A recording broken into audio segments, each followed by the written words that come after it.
Hello, and welcome to another episode of Boundless Body Radio. I'm your host, Casey Ruff, and today we have another amazing guest to introduce to you now. Dr. Susanna Søberg is a scientist, author, and educator specializing in metabolism, cold and heat exposure, and longevity. With a PhD in metabolism and a deep passion for natural health, Dr. Søberg has pioneered research on cold and heat exposure, leading to the widely recognized Thermalist Method and Søberg principle. Her work has been featured in top scientific journals, and she is a trusted voice in health and wellness. As the founder of the Thermalist Method, Susanna trains practitioners worldwide in contrast therapy and breathwork, helping them to guide others toward better health. She has also advised world-class athletes, such as Cristiano Ronaldo, for further cementing her impact at the highest levels of performance and health. Her mission is to bridge the gap between science and practical application, making complex health strategies accessible and effective for all people. Beyond research and teaching, Susanna shares her knowledge through speaking engagements, workshops, social media, and her well-recognized newsletter, where she dives deep into the latest health science, brain function, and longevity. You can find Dr. Susanna Søberg at www.soberginstitute.com, and we will tag that in the notes so that you spell it correctly. Dr. Susanna Søberg, what an absolute honor it is to welcome you to Boundless Body Radio. Thank you. So thank you for that introduction and for having me on your podcast. Absolutely. Thank you for your amazing work. You're somebody who I followed for a very long time in this field. And so your work is amazing. The study that you did was absolutely incredible. And it's become such a hot topic, cold plunges, heat exposure, all that kind of stuff. And you're really kind of leading the way and showing, what is necessary, what is pushing it too much, which I really, really appreciate. Like I said, I've followed your work for a long time. And I'm so grateful that you're calling in from Denmark. I asked you off the air if people in Denmark were aware of the recent international hockey game that Denmark shocked the world and beat Canada in, which you're very aware of, which makes me very, very happy. And also, one of my other favorite sports is cycling. And to see the Tour de France come to Denmark a few years ago, and the entire country was lining the roads. I've never seen that many people all in one place. You guys show up for sports, and I love it. We do. That was amazing. They did. What's the name of the bridge that they go over? It's a quite famous bridge that I should know. It's very, very long, I believe. Yeah, it's the Øresundsbroen. Okay. I'm not going to try to bridge. Yeah. I'm not going to try to repeat. But yeah, it was absolutely. It was amazing to see all the crowds that turned out, and yeah, I love that part of the country. And like I said, absolutely love your work. Can you tell us how you became interested initially in not only metabolism but things that affected, including heat exposure and cold exposure? Yeah, so I got interested in learning what is keeping our body healthy. That question arose when I was working at the hospital, and I saw many sick people, and many people were. I of course asked them, why do you think that you're here? Why do you think that you're getting you get a blood clot, or you are getting, even some of them amputated a leg? And it's quite serious what I saw in this department. And over the years, I just keep questioning what is actually going on, what is causing these lifestyle diseases that I saw so much of. And it increased in severity, and it increased also in numbers, how many people we saw here at that ward. And that made me question a lot. I have always been reading a lot of research, and at that point, we were quite certain at the department that I should go back to the university and figure some stuff out. And one of those things were, could I find out what is keeping people healthy? That question is quite big. So of course it was to figure out what way or what angle I wanted to go into that. And metabolism has been the one thing that has been always on my mind, always very interesting for me. My family, to my mother's side, many of them have type 2 diabetes. And so I always question, what is exactly that? What's causing it? Can we actually, with behavioral changes, reduce it, or even just not be type 2 diabetics anymore? And actually, my mom was also type 2 diabetic for some years, but with lifestyle intervention, she changed that, and she has not had type 2 diabetes for now 15 years or so. So Wow. Good for she her. is actually cured herself. So it doesn't come out of any just nothing. It just comes from really my childhood, what I'm interested in, what I'm exposed to, and it's just how people build their curiosity towards something, right, and build their passion. And when I then came back to the university, I researched something called FGF21. We don't have to talk about that today, but it's about we discovered the sweet tooth. Where is the sweet tooth? What is it? And what can we do about it? So that's also, in my opinion, very interesting. So that was my first big research study, published that in Cell Metabolism. And then I defended that in my master's, and the same day that I went up and defended that, I went back to the hospital for a job interview to get into brown fat research. And that was quite interesting and new. Nobody has really done anything in humans when it comes to not nothing, but not much at least. So they asked me, can you do some research in humans here in Copenhagen? And so I did. And why cold and heat, you asked? Well, the most potent activator of this mysterious tissue that we have in our body called the brown fat is actually cold. So the cold temperature was the first thing that I went to and researched and read all the studies on mice and went all the way back in history also to see, well, exactly how was this discovered and why is it that we only today, after the millennium, has discovered that this tissue that nobody really had heard anything about is so important in our body, and how is it important? Wow, that's fascinating. I think a lot of listeners would be fascinated to hear that fat is actually beneficial. Most of us hate fat and we want it gone and don't think it does anything inside the body, when actually there's a myriad of different things that fat tissue does, including the brown fat and what its purpose is. Before we dive into that, I'm just very curious. I've heard you talk a little bit about your mother and her experience with type 2 diabetes. What things did she do specifically to reverse out of that condition? Because most doctors will tell you what you mentioned, that it is a chronic and progressive disease that only gets worse. What types of things did she find that were helpers to her to be able to walk away from that? She changed her lifestyle. Basically, she started exercising, and also she changed her diet, and these things actually helped her out of it. Yeah, I'm assuming changing the diet would mean like less processed foods, higher protein, less sugar. Was it along those kinds of lines? Yeah, exactly. And the exercise part was a huge part of it. She didn't exercise before that, and she was probably as sedentary as anybody else, I guess. And she also lost weight. So I guess that was a huge part of it. So today she's not on medication. She's never been. That's fantastic. Good for her. That's a wonderful example of Mm. something that we can walk away from. That's amazing. And I Mm. think I'm a little surprised to hear that you were noticing the increased rates of metabolic disease. I mean, we hear that Denmark is such a healthier country than the United States. Of course, I guess nobody in the world is probably going in the right direction, but it's certainly pretty bad around here in the United States. What are you noticing as far as the overall state of people in Denmark? I thought they were vastly healthier than people around here. Oh, they are definitely. If we're just going to look at some numbers, because we cannot really rely on what I have observed in the hospital, because that's like N of one, right? But I saw a tendency, and that made my choices to go back to the university. But if you look at the progression of and the prognosis of what we expect of seeing people with severe obesity, we can see that the forecast says that in 2030, we expect that around 25% of the Danish population will be obese or moderately obese, actually, very high obesity. And if you look at the UK, that number would be around 30%.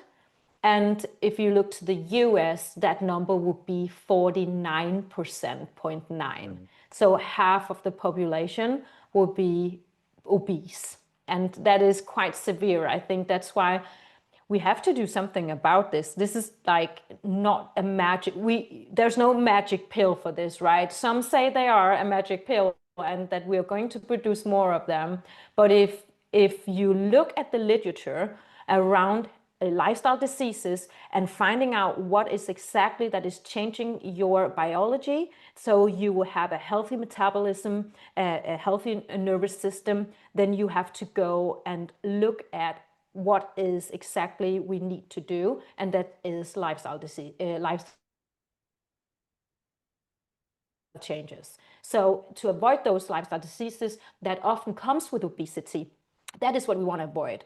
So if we can decrease the obesity rate and inflammation in the body, then we can also decrease the rates of lifestyle diseases and also early death.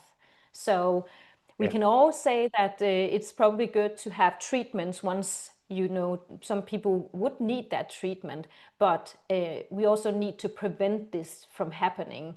Only giving pills to people is very short term.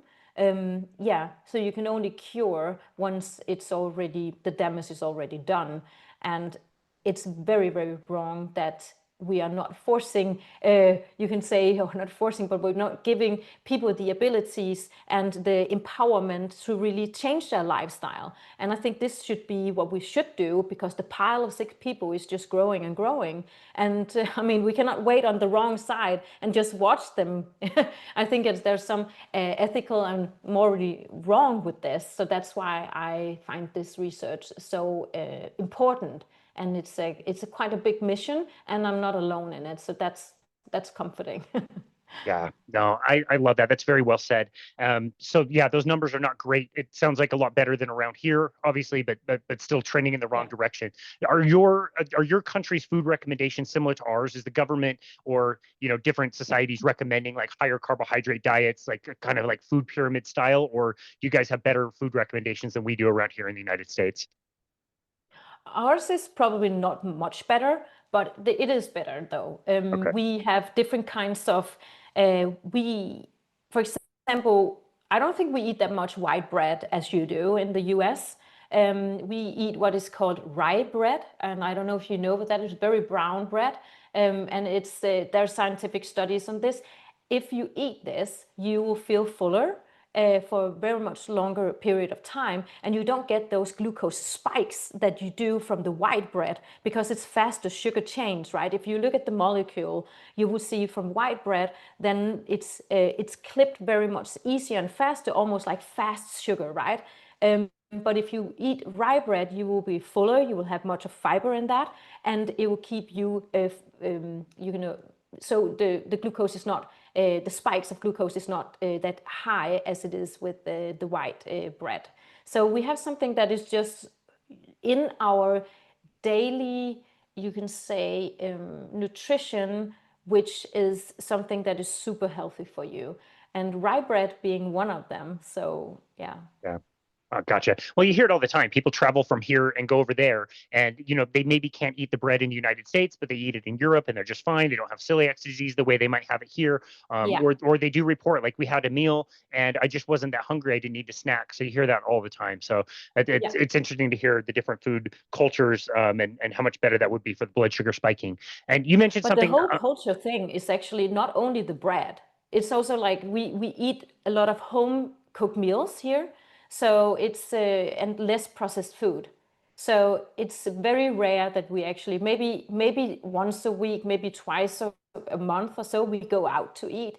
But it's not like we do that every day. We don't buy stuff or grab stuff that much than I think that they do in the US. So it's also a cultural thing that we gather the family at least once a day around a home cooked meal.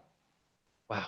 It's I know people personally who it's not even just like they go out to eat every single day. It's like every single meal they go out. They Yeah. never make food at home. I know Wow. lots of people like that. Yeah, Wow. crazy. Yeah, it's just mind blowing, right? Because when you don't cook your own meals, then you actually don't know what's in it, right? You don't know what kind of oils did they use, what's the fiber, how much proteins, how much. You have no control when you go out and eat. So that's one thing. So when people eat at home, we always have like everything like raw, right? It has to be healthy. It has to be. We know exactly how much amount of what is coming into our meals, and I think this is what one of the things that I think the US is maybe missing out on, is that not having that culture around having these home cooked meals, Yeah. it would definitely help a lot on their health. It is vastly different for sure. So yeah, thank you for sharing that. We're going to talk about metabolism. I had the pleasure of working on a metabolic cart for over a decade and measuring people's metabolisms, how many calories they would burn in a rested state, what their VO2 max would be, how they would metabolize fats versus carbohydrates, and definitely learned a lot in that period and was really fun. But if you were to explain somebody what metabolism is very, very simply, we throw the term around a lot, but I don't think we ever really like properly define it or how you think about it in particular. How would you explain to somebody if you were in an elevator and like explaining what you do and what metabolism even is?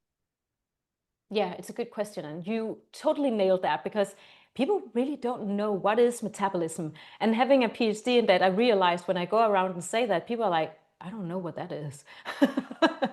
And so thank you for asking. So metabolism is say that short and easy, is how much you take in and how much the output is, and how to get that energy balance in your body. So metabolism is how the body expends energy and how it stores the energy. So you can say, when you have, like me, a PhD in metabolism, you have studied how the body, for example, loses energy. So how we burn energy in the body and how we store that energy in the body. And it's something that it is actually a calculation that you can do. So how much energy do you need and how much do you expend? So you can calculate how many calories you will be over or under each day, actually. So depending on your height and your weight and stuff like that. It's not the only factor that affects your metabolism. For example, stress is also a factor which can actually slow down your metabolism, because you then have high stress levels, so high cortisol levels, which will make your body go into a state of stress. So it actually keeps the stores of white fat in your body.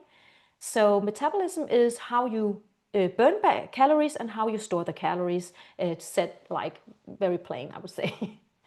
Yeah, that makes a lot of sense. And I'll kind of explain it to people. Like if you're an elite marathon runner, let's say, you might want your metabolism to be a little bit more on the efficient side so that you can compete in your event and expend less calories and thus be able to run at a faster rate and not burn through all your energy to finish that event. Where somebody who is overweight and they want to lose weight, they might want their metabolism to increase so that they can just burn more calories kind of all the time. Is that the way you think about it as well? Yes, definitely. And also you want to be in a calorie deficit moment when you are overweight and you want to lose weight. So you intake less calories than you burn. So you need to start activating that metabolism, but you don't put in as many calories as you burn. So in that sense, you will get into a minus state, and that's where you start to lose the weight.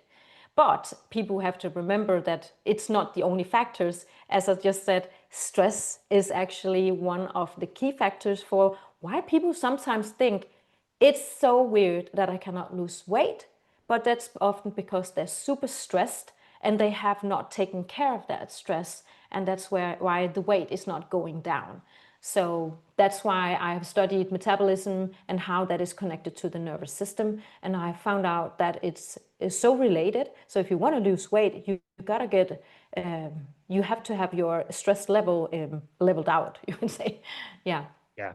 Yeah, excellent. No, I love that. And when people are thinking about that caloric deficit, I think most people just think, okay, I want a caloric deficit, so I'm just going to start eating less calories all the time. And that typically will backfire as your body kind of adjusts to that, where I wish people would look at it the other way and think about it like, well, what things can we do to increase your natural burn rate all the time so that you don't have to put yourself in more stress than you already really have? And that maybe leads us to something we've danced around a little bit so far, is the different types of fat. So tell us about the different types of fat in the body and what in particular is brown fat.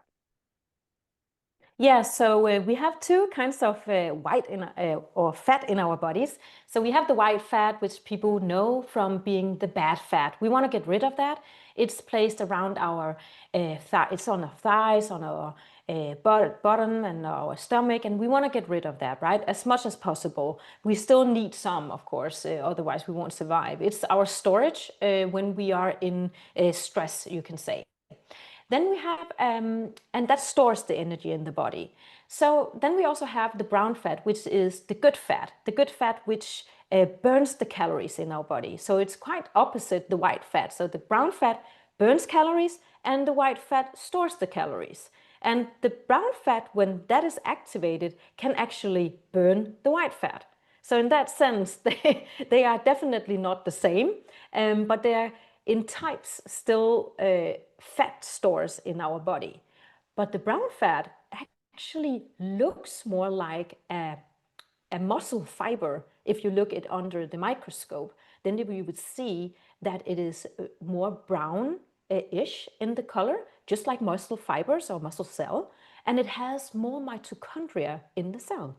And this is important. This is the big difference between also the brown fat and the white fat. The white fat only has very few mitochondria, and that is the energy fabrics in the cells, and those we want to activate so that we can burn that white fat cell, right? But it's very, very difficult to get rid of those white fat cells or shrink them, because there's so little mitochondria in those cells. But in the brown fat cells, there are a lot of mitochondria. And with that, you can activate it.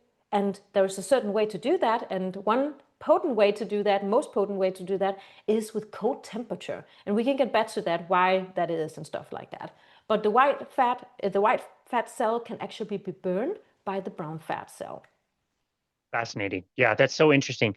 Check my work. Tell me if I'm correct about this, but an analogy, I stole this from somebody, I'm not sure who, but basically if I had a car full of gas, I could drive the car around until it ran out of gas, and that would get rid of all the energy in one way, and I would cover a lot of miles. Or what I could also do is put my car in neutral and step on the gas pedal. The engine would be running, but I wouldn't be going anywhere. It would just be creating tons of heat in the engine, and that would also burn off the gas. Would that be an appropriate way to think of the difference between how cells use fat for energy versus using fat for heat? Yeah, I think Okay. so. Okay. Good. Well, I'll keep using it then. That was a good analogy. I was just like, when do you do that? You definitely wouldn't do that on purpose, I don't think, unless you had way too much gas in the tank that you Yeah. wanted to burn off for some reason. But Yeah. yeah, I've almost heard it like coupling or decoupled, where cells are typically coupled to energy production, where brown fat cells are uncoupled and they just burn off energy all the time to create that heat. And I know this is speculative, but I'm just curious. Do you know why our bodies, would you guess why our bodies would have adapted this kind of mechanism to create more heat? Is it just because we would have had to survive cold climates around the world, like in places particularly where you or I are in the world? Definitely, I think that the brown fat was created from nature because we have to survive environmental changes, such as ice ages and heat waves, and we have actually, as Homo sapiens, actually survived both extreme end of temperature, and we wouldn't be able to do that if we hadn't had the brown fat. So when you walk around outside, for example, in a t-shirt, and it's a little bit cold, you get a little bit of wind on your skin, if you didn't have that regulator in your body to help you regulate the perfect temperature for your vital organs to survive, you would just be super cold very fast, because the body doesn't have the mechanisms. And that's probably one of the reasons why also that some, you can say, human species distinct many years ago. And that's not something I say. I have talked actually to experts in Denmark about this, some professors who have created my latest book as well, where I actually write about this, because I think it's very interesting. Why do we have the brown fat? But it was actually for survival, because the changes in temperature, and we lived outside, we had to have some kind of mechanism where we can contract our veins, dilate our veins when we need to, and sweat and increase our body temperature from inside when it's a little bit chilly. So when you get a little bit cold wind on your skin, the temperature regulating center in our brain will release something called noradrenaline. And noradrenaline activates the brown fat cells, and the outcome of that is increasing the heat. And why it's connected to metabolism is because those cells need fuel to increase that temperature in the body. And that is where the brown fat cells take glucose and fat up from the bloodstream. So it's just like a car that needs fuel or gas to keep running. But the outcome of activating the brown fat is not ATP, which you would normally maybe think of a cell, but in this particular very special cell that we have in our body, it is heat. So we don't freeze to death. Yeah, gotcha. Okay, well, I think we're all sold on the importance of brown fat, and you've mentioned several times the cold exposure and how that does that. And like I said in the beginning, cold exposure is getting much more popular. I think there's a lot of confusion out there. It's great that it's more accessible. Like I see advertisements all the time about different cold plunges, some that are very affordable. Some you can just go to the hardware store and buy a barrel and fill with ice and that kind of thing. But tell us what you've learned about the cold exposure and what people do native to you. I believe what you write about in your book is called Winter Swimmers. Like, tell us a little about like how people are deliberately taking in that cold exposure around you and how we can apply that into our daily lives. Yeah, so you can do cold water swimming or winter swimming, as my book is called. You can do that in any open water. So it could be open sea, a lake, or wherever you can find some cold water, which is also clean. You have to check that. And you could do that in a barrel, as you just said, or you can take a cold shower. So the most accessible to you would be fine. There is definitely a difference whether you're doing a cold shower or you are immersing your whole body into cold water. That is because you activate your sympathetic nervous system and your parasympathetic nervous system when you submerge into cold water. But if you do a cold shower, you probably mostly activate the sympathetic nervous system and not as much the parasympathetic nervous system, which is important, I think, because that is where we also stress down.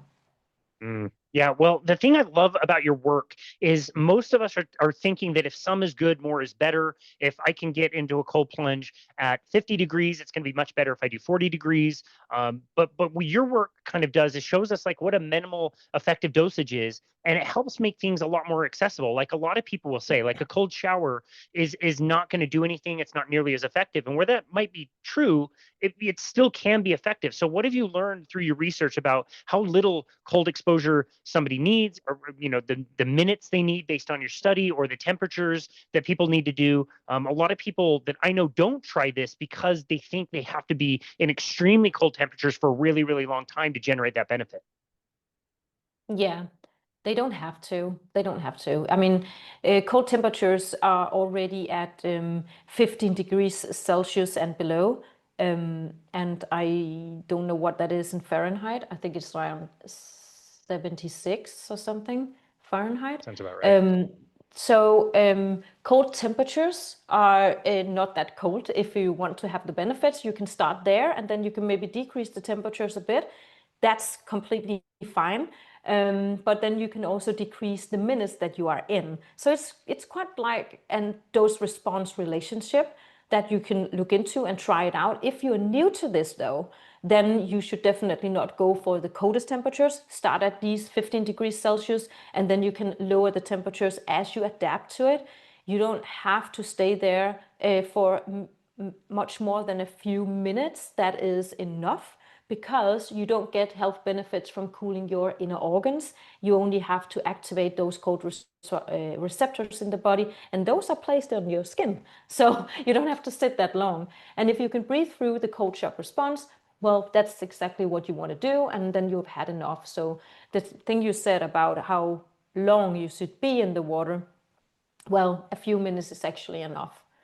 So Wow, yeah. a few minutes. Well, that sounds very similar to how we're understanding the benefit of exercise. It may be that we're exercising way too frequently, but we're not exercising intensely enough to really get a good stimulus. And it's really the stimulus that's really important. And so it could be that people, if they work out less frequently but work out a little bit harder, they might get a bigger benefit.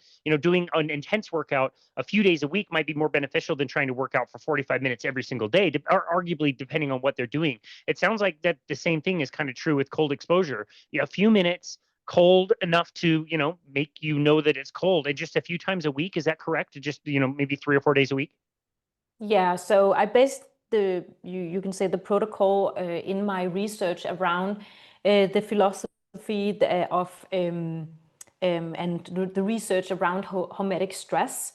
So what I wanted to figure out when I started this research was how much cold water swimming did they need to do in order to see any benefits, or what would I expect from it? And because I was also not a winter swimmer myself, I was actually scared of doing it myself as well. And I didn't want to study people who do this swim for 30 minutes or something crazy in ice cold water, because that's not something that I could see in the research had any benefits. And if you look at what is healthy for the cells, it is the healthy dose of stress, which is a short amount of stress. That is also what we see is working in exercise. So it's exactly the same. Hormetic stress is the good stress, and it's short term and not long term. So short dips in the cold water, that was what we went for. And what we eventually got from our results was that 11 minutes per week in cold water was actually enough. You divide that on 2 to 3 days, and you do multiple plunges each day, so 2 plunges maybe. And when you divide those 11 minutes per week up to plunges, an amount of minutes, it's actually only 1 to 2 minutes in the cold water per plunge. So it's enough. And we alternated also with the sauna, so the heat was also included in this because it's part of our culture. And we also think that the brown fat is actually also activated upon heat, because the body just wants to adjust to the right temperature, which is best for your brain and your vital organs. So actually alternating into the heat in the sauna was part of that protocol.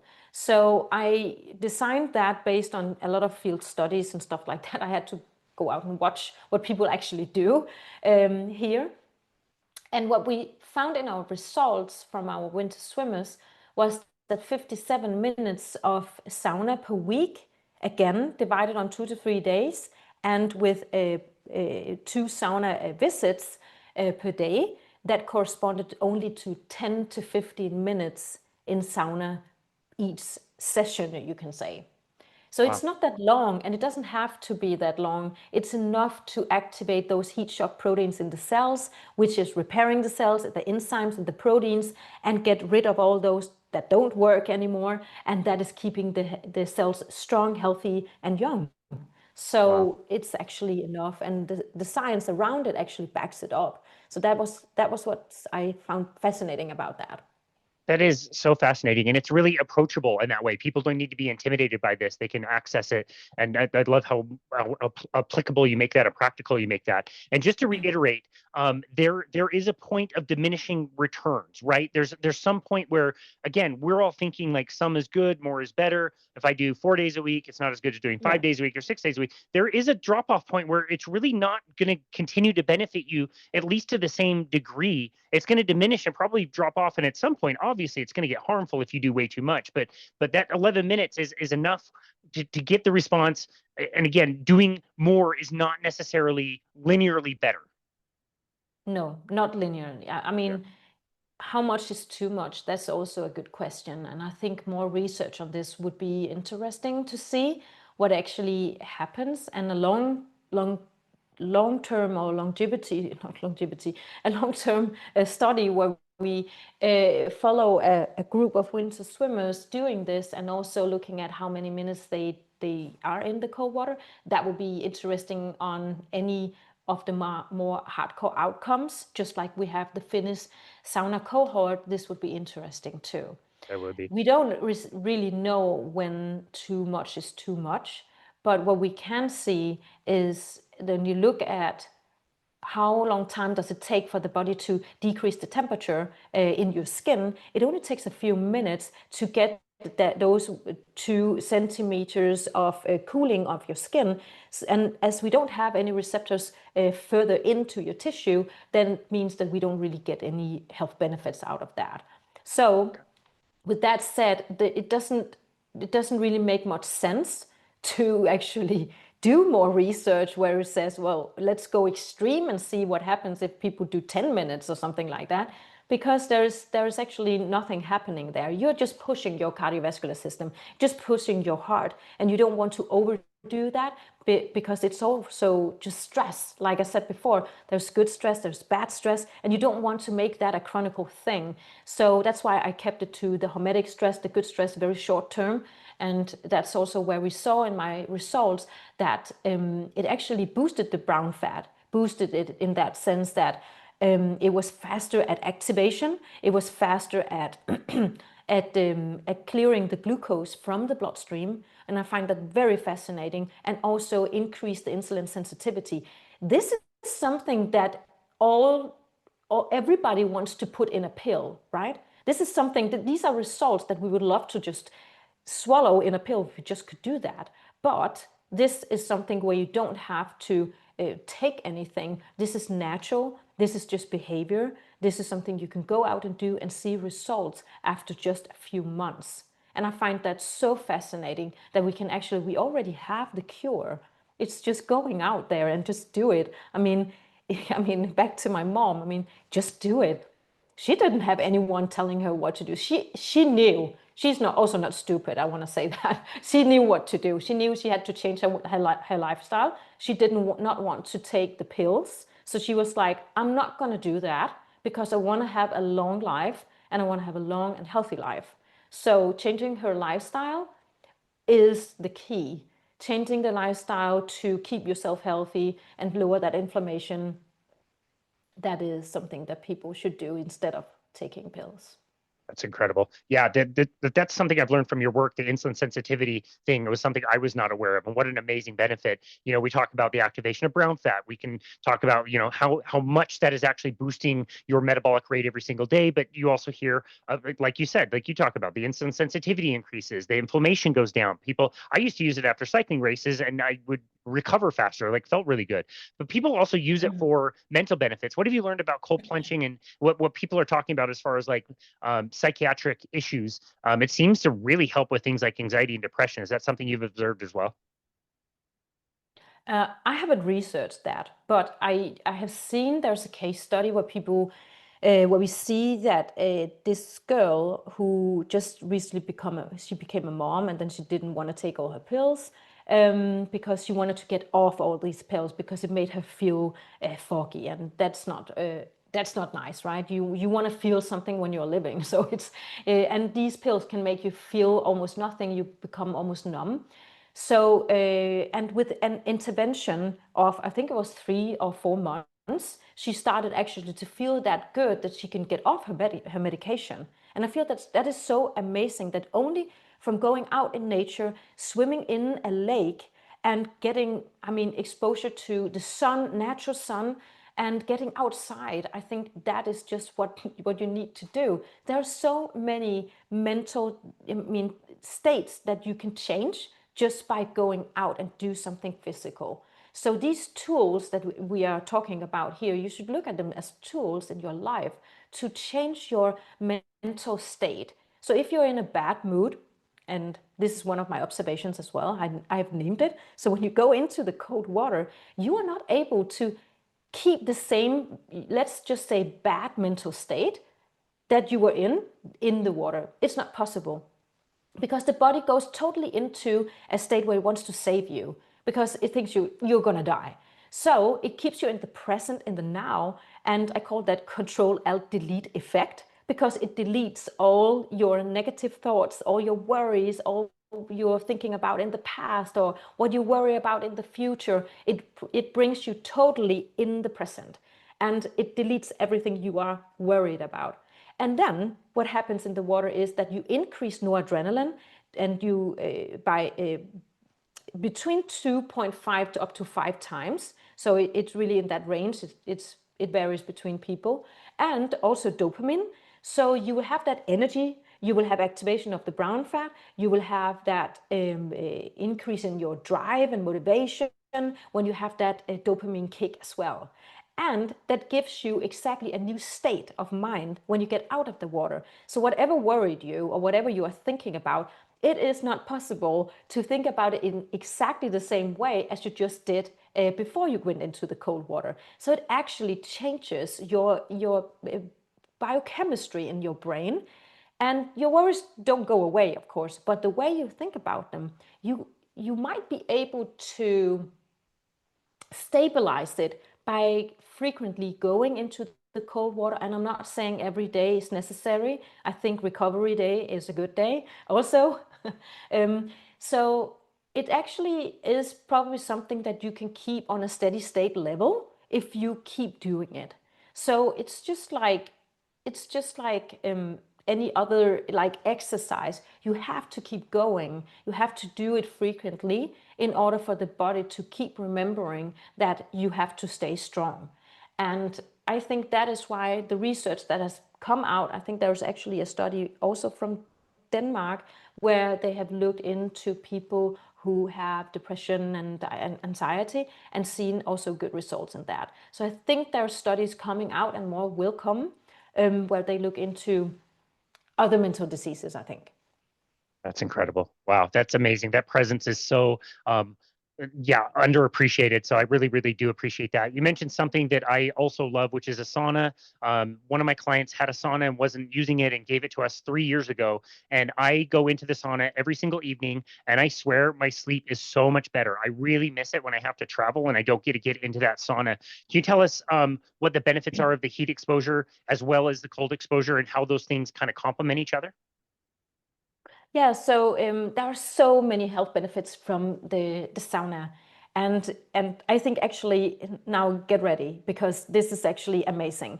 So when you go into the sauna and you stay there for only between 10 to 15 minutes, you will see the activation of heat shock proteins in the cells. This is shown in cell studies that you only need a very short amount of time. And also you don't have to go that warm. It doesn't have to be 80 degrees Celsius. Even lower can do it. 60 degrees and up is actually enough to see any of these activations. Then besides that, when you do this frequently and you do this maybe 2 times a week, that is totally fine. But if you can do this more than 2 times a week, we do see a dose-response relationship of lowering your risk of cardiovascular diseases. And these are results shown in a Finnish cohort study where they have followed people for over 20 years. And in 2015, they published this study on the outcomes on mortality. And here they saw that if you can do sauna 4 to 7 times per week, you will have a lower risk of dying early of about a 40% reduction compared to the background population. And I find, no, that was not the background population. That was compared to people who only do sauna once a week. So it's actually not compared to just a lot of sick people. It's compared to those who were already the same, what is called phenotype, those who would choose the same behavior, but doing it less frequently. So if you can do 1 time per week, that is cool, because that also shows health benefits from this study. But if you can get that up to several times a week, or even up to every day, not all people can do that, but it really shows that you will have this increase in heat shock proteins, and you will have a lower risk of death early, and you will have lower risk of cardiovascular diseases such as blood clots and blood clots in the heart, and you will have a lower risk of some mental diseases as well. I think they showed Alzheimer's disease. I think they showed psychosis and stuff like that. So there's both the physiological, but also the mental benefits of this. And this is because when you sit there in the heat, it almost mimics a zone 2 exercise. And that's quite wild, I think. So because you sit there and your heart rate goes up because you try to dump the heat in the sauna, the heart rate goes up and it works out just like you would when you were on the treadmill, let's say that. So you can actually have an exercise in a sauna without moving a muscle. And I'm not saying you should swap the exercise for the sauna, because actually this long-term study also showed that if you combine exercise twice a week with sauna up to four times per week, you will have an extra additional effect or lower risk on your mortality and lower risk of these cardiovascular diseases as well. So if you do exercise and you don't do the sauna, add it to it, because then you will have the perfect combination of lowering your risk of dying early. Wow, that's incredible. Does it matter the type of the sauna? People talk about like different types and different benefits. Do you get to into the fact of like what sauna is the most beneficial? Does it really matter at the end of the day? Yeah, so infrared sauna and you can say a Finnish traditional sauna style, it's very different. It pushes the cardiovascular system in different ways. So an infrared doesn't get as hot and fast, and doesn't push the cardiovascular system in the same way as a traditional one. Especially if you put water on the stones, then you also have the humidity in the sauna, and that pushes your cardiovascular system, and that is what's mimicking the exercise. So you don't get that from an infrared sauna. But with that infrared sauna, you will still have a more mild form of sauna, and you will still have the activation of the heat shock proteins in the cells. You would also have some benefits on your skin cells, because that is actually also shown that heat can do that. And you will have less sore muscles. For example, you can use an infrared sauna as a way to recover after exercise, and that is also shown to be a pain relief, at least. So there's different ways of using these kind of saunas, and it's just about the why you're using it and what you want to use it for. You should ask yourself before you buy either one of them. Got it. Got it. Okay. Yeah. Like I said, we didn't really have a choice on what to get, and we did get an infrared sauna. Mine heats up to about 145 degrees. I'm normally, it's different every night, but normally in there somewhere between like 20 and 30 minutes. And I can certainly report, at least anecdotally for me, like I feel pretty good with that amount of time at that temperature. It's enough to get a total body sweat. I'm ready to get out when it's done. And yeah, the recovery from exercise and the sleep have definitely all improved. So I really do appreciate that. Thank you for all those wonderful tips and tricks and how to buy that stuff. I want to talk about your program and all the things you offer, but before we do, I also wanted to bring up related to something you talked about earlier, which is getting outside, connecting with nature. And I saw a piece of content that you did for one of my favorite brands, which is Vivo Barefoot shoes. Can you tell us your journey into minimalist footwear, or getting barefoot, or connecting to the earth with your skin in contact with the ground? Tell us about that journey. I'm not sure I've ever heard you talking about that besides the things you mentioned in this piece of content that you did with Vivo Barefoot. Oh, so I think it's about, maybe it's 1.5 years ago. So I started recognize that I had a lot of like pain in my feet. And I've had that before because I wear a lot of like high heels, and of course, as a girl, you just wanna look good in heels, right? But at some point, I was like, oh my God, it hurts so much that I wanted to figure out what to do. And luckily, I got this offer of trying out these Vivo Barefoot shoes, and I tried them out. And the first 5 kilometers, I always walk with my dog in the forest right here. So we live by the forest, and we have the water just 5 minutes from here. And we walked 5 kilometers, and my feet were actually sore afterwards. And then the next day I did the same, and they were less sore. And the third time I did it, it was gone. And I had no pain in my feet ever again. So I was almost going to say that. I can walk in London day out and day in, shopping or whatever, in my Vivo Barefoot shoes, and I could just keep walking. They don't get sore. So I think the thing about getting closer to the ground and actually letting my feet have some space, the space that it actually needs. And it's shaped to my foot, right? It actually gave me a better precision, maybe a better walking style. The pain is just not there anymore. And I love them because, I mean, when I'm out in the forest, we do get a little bit dirty because my dog loves the forest, and it's muddy, and it rains a lot here in Denmark. So it's definitely not looking good. You should see my shoes, actually. They are always muddy. And and I love that they take it all. They don't break or anything.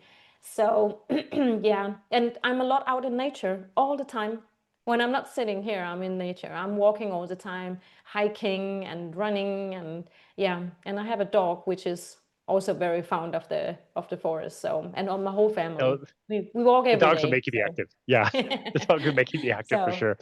No, yeah. it's incredible.